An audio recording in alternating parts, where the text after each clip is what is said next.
BPSC के cut off से कोई भी सकते में आ जाएगा, यह असंभव नहीं है और अप्रत्याशित है। सोचने पर बाध्य करता है। क्या यह सीबीएसई का 12th का एग्जामिनेशन है? बच्चे को 95% से कम आ जाने पर माँ बाप डांटते कि तुम्हारा कहाँ एडमिशन होगा, और यहाँ तो जॉब की बात है। 9-10 अंक के बढ़ने को जिस मैथमेटिकली उत्तर देने के बजाय उन्होंने लक फैक्टर पर जोर दिया, ये तो विज्ञान से जुड़े हुए किसी भी व्यक्ति के पचने के लायक बात नहीं होगी। प्रोविजनल आंसर पर 114 है, अब दिए गए आंसर पर वह 111 है। ठीक है, ये हर बार बीपीएससी करते हैं द्वारा साल दर साल प्रत्येक क्वेश्चन में इतने आंसर गलत क्यों रहते हैं और प्रोविजनल के बाद भी दिए गए आंसर गलत क्यों रहते हैं। मैं तो किसी भी स्टूडेंट को तैयारी करने के लिए प्रेरित तक नहीं कर पा रहा हूँ इस कट ऑफ को देखकर, कि मैं उसे कहूँ कि और भी दिलेरी के साथ तैयारी करें। नमस्कार, द बिहार टॉप देख रहे हैं आप। मेरा नाम उदित तारियन है। बीपीएससी 67वीं की पीटी परीक्षा के परिणाम आ गए। कट ऑफ ने सबको चौंका दिया। 113। बीपीएससी के इतिहास में सब कुछ नया हो रहा है। पहली बार पेपर लीक हुआ 67वीं बीपीएससी में ही। आपको याद होगा 8 मई की वो तारीख थी, वो खबर सबसे पहले हमने ही ब्रेक किया था। उसके बाद सबसे अधिक कट ऑफ जाना, इस पर हम चर्चा करेंगे। आखिरकार किन कारणों से कट ऑफ इतना ज़्यादा जा रहा है। परसेंटाइल सिस्टम लाने की बात हो रही है, निगेटिव मार्किंग की बात चल रही है, कई तरह के मुद्दे हैं। अनिल सर हमारे साथ हैं। 24 सालों का इनको तजुर्बा है। जिस कोचिंग को ये संचालित करते हैं उसका नाम लेने के लिए इन्होंने मना किया, क्योंकि इनको किसी भी तरह का प्रचार प्रसार अच्छा नहीं लगता। कई ब्यूरोक्रेट्स इनसे पढ़कर ब्यूरोक्रेट्स आज बने हैं। स्वागत है सर हमारे चैनल द बिहार टॉप में। धन्यवाद। कई सालों से आप पढ़ा रहे हैं सर। कट ऑफ जिस तरह से इस बार गया 113, लगातार जो हमारे रिपोर्टर हैं आदेशपुरी, वो कई संस्थाओं के कोचिंग हुआ या जो टीचर्स हैं उनसे पूछ रहे थे, तो कट ऑफ का अनुमान 100, 102, 105 तक लोग कर रहा था। 113 चला गया इस बार। निसंदेह यह अप्रत्याशित है। असंभव तो नहीं कहा जा सकता क्या, लेकिन अप्रत्याशित है। किसी ने सोचा नहीं की था। निसंदेह आप यह सोच कर देखें कि 113 का अर्थ है 75.3। 75% का अर्थ है कि उस स्टूडेंट के पास हिस्ट्री की जानकारी, ज्योग्राफी की जानकारी, पॉलिटी की जानकारी, इकोनॉमी की जानकारी, मैथ की जानकारी और साइंस की जानकारी सब इस स्तर के उम्दा हैं, करंट अफेयर्स, कि उसे 10 में 7.5 यानी 8 क्वेश्चन का उत्तर पता है। और यह कट ऑफ है, यानी न्यूनतम। इसका मतलब है कि काफ़ी अधिक संख्या में स्टूडेंट के प्रत्येक सेगमेंट में 10 में 10 आए होंगे, 10 में 9 आए होंगे। तो यह किसी को भी, किसी भी जागरूक व्यक्ति को आश्चर्य में डाल देगा। क्या यह सीबीएसई का 12th का एग्जामिनेशन है? बच्चे को 95% से कम आ जाने पर माँ बाप डांटते कि तुम्हारा कहाँ एडमिशन होगा, और यहाँ तो जॉब की बात है। 75% से ऊपर कट ऑफ गया। ईबीसी, ओबीसी और ईडब्ल्यूएस तीनों में 109। तो शेड्यूल ट्राइब को 100 गया है, एससी का 104 गया है। 104 गया क्या? तो आप अंदाजा करें कि 11,607 स्टूडेंट क्लियर किए हैं, मतलब 10,000 स्टूडेंट को 70% से ऊपर। बिहार को तो अपने स्टूडेंट पर नाज होने चाहिए, लेकिन ऐसा सब कुछ में नहीं पाते हैं। आईआईटी के एग्जामिनेशन में ऐसा नहीं पाते हैं, सिविल सर्विसेज में भी ऐसा नहीं पाते हैं। भले आप भिखारी मेधा की जो बात करें, रिजल्ट जो है वह रिजल्ट है, लेकिन बीपीएससी के कट ऑफ से कोई भी सकते में आ जाएगा, यह असंभव नहीं है और अप्रत्याशित है। सोचने पर बाध्य करता है। तो सर आखिर सवाल उठ रहा है कि इतना गया कैसे। और जो अध्यक्ष है अतुल प्रसाद, जो चेयरमैन है बीपीएससी के, उनसे जब इंटरव्यू किया जा रहा था तो आपने भी सुना होगा कि जो चर्चाएं हैं कि रिजल्ट को डबल किया जाए। अगर डबल किया जाएगा तो कट ऑफ 2 ही नीचे आएगा। मतलब 21-22 हज़ार स्टूडेंट भी क्वालिफाई कर रहे हैं तो 111 पे क्वालिफाई करेंगे। इतना कट ऑफ जाने का कारण क्या हो सकता है? अतुल जी, माननीय अतुल जी बीपीएससी के चेयरमैन बने, मैं उन्हें बधाई देता हूँ। अच्छी अच्छी बातें, रिफॉर्म्स के प्रयास, इन सब को आपके चैनल के जरिए कि मैंने जाना तो काफ़ी प्रभावित हुआ। मैं अपने बच्चों को, स्टूडेंट को उत्साहित करता था कि नए चेयरमैन आए के काफ़ी अधिक सुधार होगा, आप बीपीएससी की ज़रूर तैयारी करें और बेहतर करेंगे। लेकिन उनके आपके चैनल के जरिए कि हालिया दिए गए इंटरव्यू से मैं सहमत नहीं हूँ। उन्होंने 13 अंक के बढ़ने को और 9-10 अंक के बढ़ने को जिस मैथमेटिकली उत्तर देने के बजाय उन्होंने लक फैक्टर पर जोर दिया, ये तो विज्ञान से जुड़े हुए किसी भी व्यक्ति के पचने के लायक बात नहीं होगी। इसलिए मैं इस बात से सहमत नहीं हूँ। त्रुटियां हुई हैं और जिन त्रुटियों की चर्चा मैं करूँगा, मैं चाहूँगा कि आप मुझसे उसके संदर्भ में अधिक पूछें। मैं उन त्रुटियों की ओर इशारा करना चाहूँगा जिसके कारण कट ऑफ इतना गया। वही हमारा सवाल है, कहाँ गलती है, स्टूडेंट कहाँ वो त्रुटि दिख रहा है सर जो 113 कट ऑफ गया है? देखिए, 39वीं परीक्षा से लेकर आज 67वीं परीक्षा तक बीपीएससी एक ही लगातार गलती करते चली आ रही है और वह गलती है कि इनके क्वेश्चन जो कुछ छपकर आते हैं, बनते हैं, वे प्रश्न न स्तरीय होते हैं और न कि उनके दिए गए उत्तर सटीक और सही होते हैं। वन लाइनर प्रश्न के उत्तर काफ़ी विवादित होते ही होते हैं और उनके प्रश्न ऑलवेज विवादित रहेंगे। इस वजह से वे जब भी उत्तर जारी करते हैं, प्रोविजनल आंसर, वे भी गलतियों से भरे रहते हैं। उस पर स्टूडेंट से आपत्ति मांगी जाती है। आपत्ति के बाद भी जो उत्तर आते के, वे उत्तर भी न तार्किक रहते हैं, न फैक्चुअल उत्तर रहते के। इस बार भी वही गलती हुई है। आप अंदाजा करें कि इन्होंने जल्दबाजी में एक दिन के बाद की अपना प्रोविजनल आंसर जारी किया। प्रोविजनल आंसर देखकर कोई भी अच्छी तैयारी करने वाला स्टूडेंट शक्ति में होगा। उस प्रोविजनल आंसर में कुछ तो इतने विजिबल त्रुटि थी कि उसे देखकर यह लगा कि बीपीएससी अगले दिन अपने संक्षिप्त नोटिस में यह कहेंगे कि 7 निश्चय वाले प्रश्न के दिए गए उत्तर इतने अनर्थकारी नहीं हो सकते हैं। यदि माननीय मुख्यमंत्री को यह जानकारी मिलती तो वही कहते कि मेरे 7 निश्चय प्रोग्राम में कब से सबको वायुयान मार्ग सुविधा की चर्चा है। फिर भी बीपीएससी ने खंडन नहीं किया। प्रत्येक स्टूडेंट से कि मांगा गया कि आप आपत्ति करें, आपत्तियों का आधार बताएं। एक तो प्रत्येक स्टूडेंट से रोल नंबर समेत आपत्ति मांगना, यह भी त्रुटिपूर्ण है। फिर भी यह मांगा गया, स्टूडेंट ने आपत्तियां दर्ज की। कमीशन यदि पारदर्शी होते तो उन्हें यह कहना चाहिए था कि प्रश्न के उत्तर जो आए उसमें एक्सपर्ट जिन्होंने क्वेश्चन सेट किया था उनसे उत्तर मांगा गया और उन्होंने अपना उत्तर दिया, उसे हमने प्रोविजनल आंसर में जारी किया है। ऐसा उन्होंने नहीं कहा।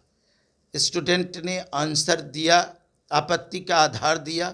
इन्होंने दूसरी बार जब दिया वह और भयंकर है। अभी भी 5 प्रश्न के उत्तर गलत हैं और 3 के उत्तर बदलने चाहिए, जिस पर उन्होंने किसी भी प्रकार का रुख नहीं अपनाया। ये 8 प्रश्न बनते हैं। अब अंदाजा करें कि मैं एक का इंटरव्यू सुन रहा था, एक स्टूडेंट मुखर्जी नगर का, वह कहे जा रहा था कि प्रोविजनल आंसर के आधार पर मेरे अंक 114 थे और अब नए आंसर के मुताबिक मेरे 111 हैं और मैं छट गया हूँ। आप उसके दुख की कल्पना कीजिए। वह कहाँ से बेकार स्टूडेंट हुआ, कहाँ से गलत स्टूडेंट हुआ, कहाँ से वह दुर्भाग्यशाली हो गया। कट ऑफ आपके जो रहते थे उससे कितने ऊपर लाया। प्रोविजनल आंसर पर 114 है अब दिए गए आंसर पर वह 111 है। ठीक है, ये हर बार बीपीएससी करते हैं, इस पर कभी कोई चर्चा नहीं होती है। चेयरमैन क्यों नहीं बताते कि स्टूडेंट को कि हमने जिस एक्सपर्ट पैनल का गठन किया था उसमें ये दिग्गज थे। उन्हें पता चलता कि बीपीएससी के एक्सपर्ट पैनल में कितने महान और कितने दिग्गज व्यक्ति आते हैं जिन्होंने इतनी पुस्तकें लिखी हैं, या उनको केवल एनसीईआरटी चाहिए, एनसीईआरटी में भी नहीं चाहिए, और तब वे उत्तर जारी करते हैं आर्बिट्रली और कहते हैं कि यही सही हो। यदि उनके एक्सपर्ट पैनल के नाम उजागर होते, कमीशन यही बता दे कि ये बुक आधार हैं, स्टूडेंट को, पूरे बिहार के स्टूडेंट को सुविधा मिल जाती।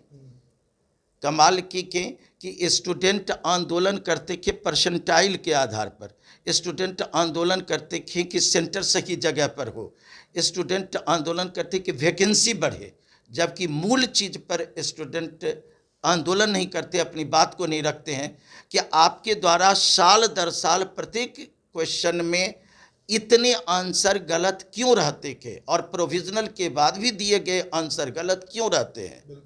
ठीक है, इससे हर बार स्टूडेंट सफ़र कर रहे हैं। इस बार भी 13 अंकों का मामला यही है। स्टूडेंट जिन्होंने गलत बनाया क्या, उनके आंसर जुड़ गए, जो सही बनाए थे उनके आंसर हट गए, उनके अंक घट गए हैं। यदि इनके पास कोई एक्सपर्ट पैनल है तो उनको मेरे सामने में प्रस्तुत कीजिए। मैं अभी भी कह रहा हूँ कि मैं 3 दिन भाषण दे सकता हूँ कि इनको इंडो रोमन ट्रेड संपर्क में कौन से राज्य शामिल थे, चेर राज्य, कुषाण, वाकाटक और पश्चिमी शक। पहली बार आपने आंसर जारी किया चेर राज्य, वह भी गलत था। दूसरी बार आपने उत्तर जारी किया कुषाण राज्य, यह भी गलत है।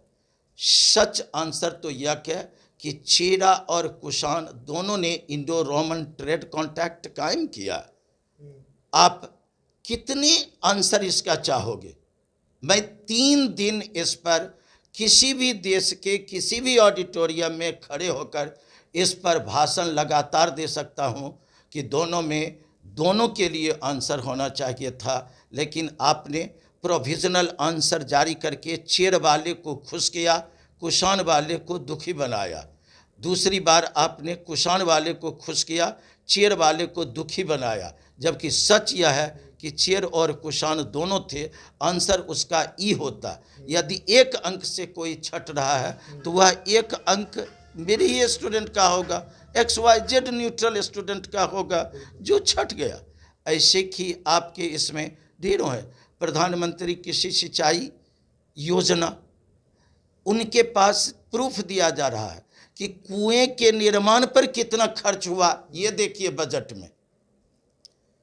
विभाग ने कह रहा कुएं के निर्माण पर कितना खर्च हुआ, आप उसे बाहर कर दे रहे हैं।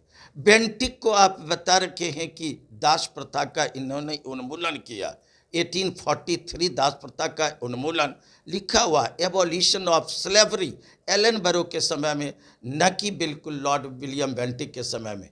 पहली बार आपने 1, 3, 4 आंसर दिया, दूसरी बार आपने 1, 2, 3 आंसर दिया। आप इस क्वेश्चन को हटा क्यों नहीं लिए? आप अंदाजा करें कि मैं एक और उदाहरण देता हूँ। यह पूछा जा रहा है कि किस राज्य, भारतीय राज्य या यूनियन टेरिटरी को G20 समिट आयोजित करने का अधिकार दिया गया 2023 में। पहली बार आपका उत्तर आया जम्मू कश्मीर। जम्मू कश्मीर जिन्होंने बनाया होगा, आधे स्टूडेंट वे खुश होंगे। अब आपने दूसरी बार आंसर उसको बदलकर किया नई दिल्ली। आप यह बताएं, कोई भी होंगे, कि क्वेश्चन क्या कि किस राज्य या यूनियन टेरिटरी को यह अधिकार दिया गया, और राइट आंसर में आप नई दिल्ली कौन सा राज्य है? या तो क्वेश्चन गलत है या आपके उत्तर गलत है। आपको क्वेश्चन हटा लेना चाहिए था, लेकिन आपने आधे स्टूडेंट को दुखी किया, आधे को गलत किया, जबकि आपका क्वेश्चन गलत है। आपने जिस समय क्वेश्चन सेट किया उस समय सेट करने वाले लोग जम्मू कश्मीर को ध्यान में रखे होंगे, इसलिए उन्होंने राज्य ऑब्लिक यूनियन टेरिटोरी किया। अब चूंकि एग्जामिनेशन अब 30 सितंबर को ले रहे हैं, उस समय तक यह जम्मू कश्मीर से शिफ्ट करके न्यू दिल्ली हो गया, तो न्यू दिल्ली को आपने सखी मान लिया दिल्ली को, जबकि यह राज्य और यूनियन टेरिटोरी को यह अधिकार ही नहीं दिया गया। New Delhi was capital of India. तो आपका क्वेश्चन सही है तो उत्तर गलत, उत्तर आपने चेंज किया तो क्वेश्चन गलत। आपने क्वेश्चन हटा क्यों नहीं लिया? तो मतलब सर आपके कहने का जो मतलब है कि मूल जो समस्या है बीपीएससी में वो गलत क्वेश्चन सेट करना, फिर उसका गलत आंसर देना और उस आधार पर कुछ को सेलेक्ट करना, कुछ को छाटना, जो कट ऑफ में गड़बड़ हो रहा है। हाँ, बिल्कुल ठीक है। अभी एक और चर्चा है सर, निगेटिव मार्किंग की बात चल रही है। हाँ। उससे क्या आपको लग रहा है, उससे कट ऑफ और भाग सकता है भविष्य में? क्योंकि अब तो 68वां का नोटिफिकेशन भी आ गया है, पीटी की परीक्षा भी होगी। पहली बात तो मैं यह बताऊं कि आपने पूछा कट ऑफ भाग जाएगा। आप एक गणितीय ढंग से कृपा कर सोचें, पूरे बिहार के लोगों को भी मैं कहता हूँ, स्टूडेंट को, उनके अभिभावकों को। मैं तो किसी भी स्टूडेंट को तैयारी करने के लिए प्रेरित तक नहीं कर पा रहा हूँ इस कट ऑफ को देखकर, कि मैं उसे कहूँ कि और भी दिलेरी के साथ तैयारी करें। 11,607 रिजल्ट दिया गया और इसमें कट ऑफ 113, 105, 109 जाता है। और इस 11,607 में फाइनल चयनित होंगे ये 802 ही स्टूडेंट, यानी शेष इसमें इस लेवल तक पहुंचा देने वाले लोग में से छटकर रह जाएंगे 10,700। और 10,700 में यदि अंतिम एज वाले में पहुंच गए 1,000 स्टूडेंट को मैं अलग कर लूं तो ये 9,700 स्टूडेंट। और 9,700 स्टूडेंट जब इस बार के एग्जामिनेशन में इतना पहुंचा चुके हैं, तो फरवरी में जब ये बैठेंगे तो ये कहीं से कमज़ोर स्टूडेंट हैं क्या? और आप नए को जो उत्साहित करें, 281 सीट पर ये 12 गुने रिजल्ट भी देंगे तो 4,000। और इस लेवल के क्वेश्चन पर इनका कट ऑफ 130 ही रहना चाहिए, 120 भी नहीं। और ये लोग जो छट जाएंगे फाइनल, यही फिर से आएंगे। नए लोग नहीं तैयारी कीजिए, उनको उत्साहित करने के लिए कोई गणितीय आधार नहीं है, कोई नैतिक आधार नहीं। एक ही सजेशन हो सकता है, यदि वे नेगेटिव की कहते हैं, उत्तम एक्सपर्ट पैनल बैठाइए, स्तरीय प्रश्न लीजिए, टफ से टफ कीजिए क्वेश्चन।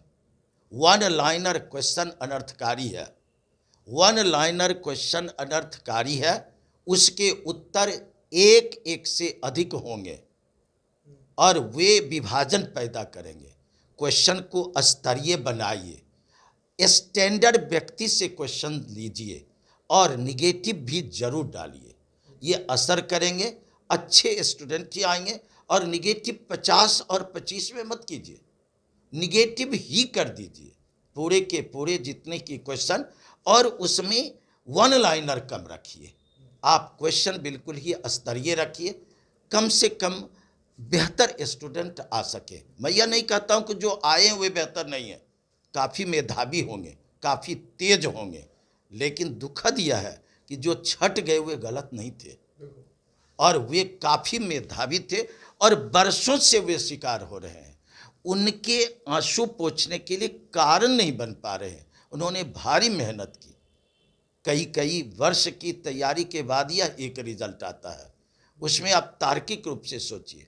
और ये जो सुन रहे हैं कि 10,000 और रिजल्ट दे दीजिए, नो, अभी भी यदि चेयरमैन सच हैं और वे कोई परिवर्तनकारी फैसला लेना जानते हैं, तो मेरा उत्तर यही है कि आप इस बात पर गौर करें कि आपके द्वारा दिए गए 150 क्वेश्चन के उत्तर, आपके एक्सपर्ट पैनल द्वारा दिए गए, क्या सही उत्तर है? क्या आयरन में जंग लगने के बाद क्या उसका वेट हमेशा के लिए बढ़ता ही जाएगा क्या? ये आपने उत्तर दिया। पहले उत्तर दिया बढ़ेगा और घटेगा। वह स्टूडेंट वह अंक जोड़े हुए है, दूसरी बार आपने उत्तर दिया कि वो हमेशा ही बढ़ता ही जाएगा। आम देहात में भी कहावत है, जंग लग गए हैं भीतर से खोखला हो गए। रस्टिंग हुआ तो तुरंत वेट बढ़ेगा, लेकिन उसके बाद घट जाएगा, ये सब जानते हैं। लेकिन आपके इतने स्तरीय एग्जामिनेशन का उत्तर है वह बढ़ता ही जाएगा। यदि एक ही इसी प्रश्न को माने तो सोच लें कि एक प्रश्न से कितने दुखी होंगे। इसलिए आपके प्रश्न के उत्तर जो हैं वे मेरे अनुसार, और मैं अपने उत्तर के लिए कहीं भी किसी भी व्यक्ति से कहीं भी बहस करने के लिए तैयार हूँ। आपके अभी भी दिए गए उत्तर में 12 उत्तर गलत हैं और 12 उत्तर बहुत ही निर्णायक होते हैं। आप उन उत्तर को बदलें, परिवर्तन करें और फाइनल रिजल्ट निकालें। 8,000 ही निकालें, 10,000 ही निकालें, लेकिन आपका रिजल्ट गलत है क्योंकि गलत उत्तर पर आधारित हुआ सिलेक्शन है। चलिए, बिल्कुल देखिए, तमाम मसलों पर बहुत खुलकर और बहुत स्पष्ट तरीके से जो अनिल सर है उन्होंने प्रकाश डाला है। 3 रिफॉर्म्स की बात कर रहे हैं। पहला तो जो स्टैंडर्ड ऑफ क्वेश्चन है, जो स्तर है उसमें सुधार करने की जरूरत है, टफ से टफ क्वेश्चन दे। दूसरा, सभी क्वेश्चंस को निगेटिव मार्किंग कर दिया जाए। और तीसरा जो सबसे मुख्य है, गलत सवाल नहीं सेट होना चाहिए। गलत सवाल कई मेहनत का जो स्टूडेंट हैं, जो कई वर्षों से मेहनत कर रहे हैं, उनके मेहनत पर पानी फेर देता है। और बहुत तार्किक तरीके से इन्होंने कई उदाहरण के साथ, कई विषयों के उदाहरण के साथ इन्होंने समझाया है। आपकी जो प्रतिक्रिया होगी हमारे कमेंट बॉक्स में आप जरूर दीजिएगा। हमारा यह प्रयास रहेगा कि फिर हम अनिल सर के साथ जुड़ सके। फिलहाल इतना ही, बहुत बहुत शुक्रिया।